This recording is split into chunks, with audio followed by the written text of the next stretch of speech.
یا بشر بشر کی رٹ لگا دیتے ہو, وہ بھی بشر ہم بھی بشر, کیا وہی بندے ہیں اللہ نے بندے, وہی مخلوق اللہ سے بد کیسی کیا.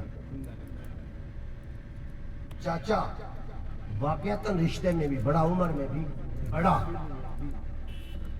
وہ کیا کہہ رہا ہے, کیا تم نے پوچھا ہے کہ تم بڑے ہو یا حضور بڑے؟ انہوں نے کہا سنو, بڑے تو وہی ہے, بس میں پہلے پیدا ہو گیا.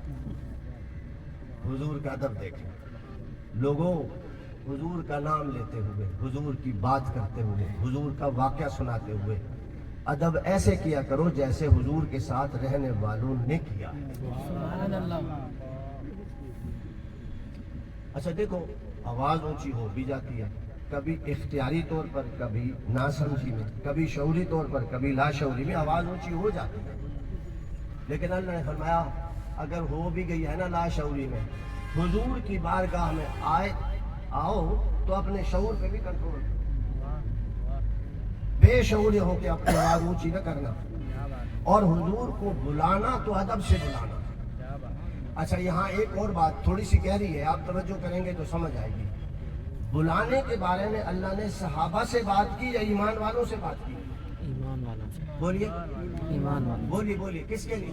ایمان والوں سے. ایمان والے صرف صحابہ تھے؟ قیامت تک آنے والا ہر مسلمان حضور کا غلام بھی ہے, مومن بھی ہے. اللہ نے فرمایا مومنو, جب تک مومن ہوں گے حضور کو پکارتے بھی رہیں گے, لیکن پکارنے میں ادب ہو, پکارنے سے منع نہیں فرمایا. یعنی یہ تو ہے کہ بھئی صحابہ جو حضور کے پاس موجود ہیں وہ حضور کو پکارے, باقی کوئی نہ پکارے. یا رسول اللہ کوئی نہ پکارے. کیوں بھائی, یہ شرک ہو جائے گا. یا نبی اللہ کوئی نہ کہے, کوئی شرک ہو جائے گا. اللہ نے منع کیا ہے, اللہ نے پکارنے سے منع نہیں کیا, منع کیا ہے پکارنے کے انداز عامیانہ نہ ہو. وَلَا تَجْهَرُوا لَهُ بِالْقَوْلِ كَجَهْرِ بَعْضِكُمْ لِبَعْضٍ. حضور کو پکارتے ہوئے انداز ایسا اختیار نہ کرو جو تمہارا آپس میں ہوتا ہے. جب حضور کو پکارو تو کیسے پکارو؟ حضرت عبداللہ بن عباس سے کسی نے پوچھا اس آیت کی تفسیر تو بتائیں, ہم کیسے پکاریں؟ انہوں نے کہا یار قرآن مجید میں پڑھا نہیں ہے, اللہ نے جو منع فرمایا ہے نا, اللہ نے خود بتایا ہے جیسے اپنے نبی کو میں بلاتا ہوں تم بھی ویسے بلایا. اچھا جی کیسے بلایا ہے؟ تو حضرت عبداللہ بن عباس نے 5-6 آیتیں پڑھ دی. فرمایا اللہ نے جب حضور سے بات کی ہے تو یا محمد نہیں کہا, عامیانہ انداز ہے. اے بندے نہیں کہا, عامیانہ انداز ہے. کیا کہا؟ یا ایھا المزمل, یا ایھا المدثر, یا ایھا النبی, یا ایھا الرسول, یا نبی اللہ, یا رسول اللہ. اللہ نے اپنے نبی کو انہی لفظوں سے پکارا ہے, تو مومنو تم بھی اپنے نبی کو انہی لفظوں سے پکارا. سبحان اللہ. بہت سارے آپ میں مفتی تائی بیٹھے ہوں گے, پڑھے لکھے لوگ بیٹھے, وہ کہنے یا نبی اللہ تو ہے ہی شرک, جان چھٹی. حالانکہ قرآن مجید میں رب نے یہ نہیں کہا. فرمایا پکارو نبی کو مگر ادب سے, پکارو مگر پکارو ادب سے, عامیانہ انداز نہ ہو. اگر کسی کی آواز آج کے بعد حضور کی آواز سے اونچی ہو گئی اور اس نے عامیانہ انداز میں حضور کو پکارا, تو ہم اپنی طرف سے جسٹیفیکیشن دے سکیں گے کہ یار وہ بندے ہی تھے نا, پھر کیا ہو گیا ہے, یہ لفظ اگر ہم نے حضور کے لیے بولے پھر کیا ہو گیا؟ اللہ کے مخلوق نہیں تھے, وہ بندے نہیں تھے, وہ بشر نہیں تھے.